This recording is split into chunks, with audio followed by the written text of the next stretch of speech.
Nabi Muhammad masih kecil, beliau selalu berkata jujur. Jika diminta bantu orang tua, beliau langsung membantu. Bila ditanya, beliau menjawab dengan sopan dan tidak pernah berbohong. Karena itu, orang-orang di kota Makkah memanggil beliau dengan sebutan Al-Amin, artinya orang yang bisa dipercaya.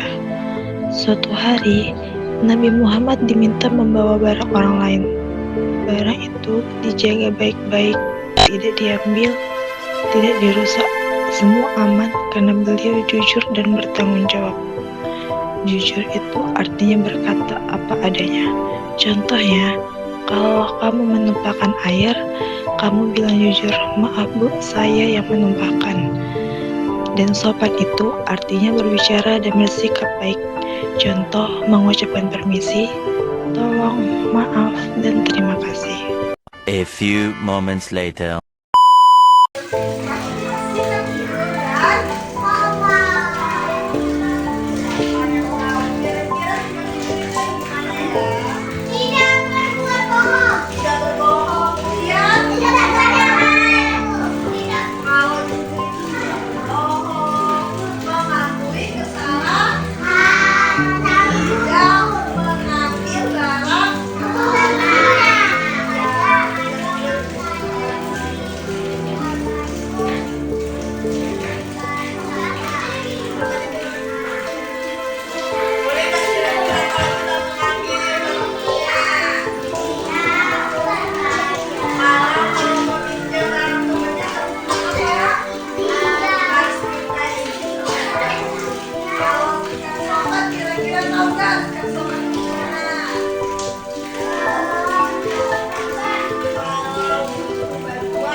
lewat di depan teman-temannya harus ucapkan permisi. Kira-kira siapa yang sudah berbuat jujur hari ini? Kalau Pati tadi jujurnya tentang apa? Ada tidak tadi yang berbohong sama teman atau sama orang tuanya?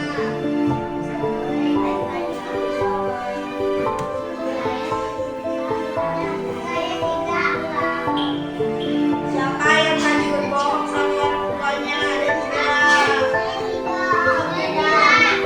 Kalau mau berangkat ke sekolah harus sopan sama orang tua. Gimana kalau kita ke sekolah?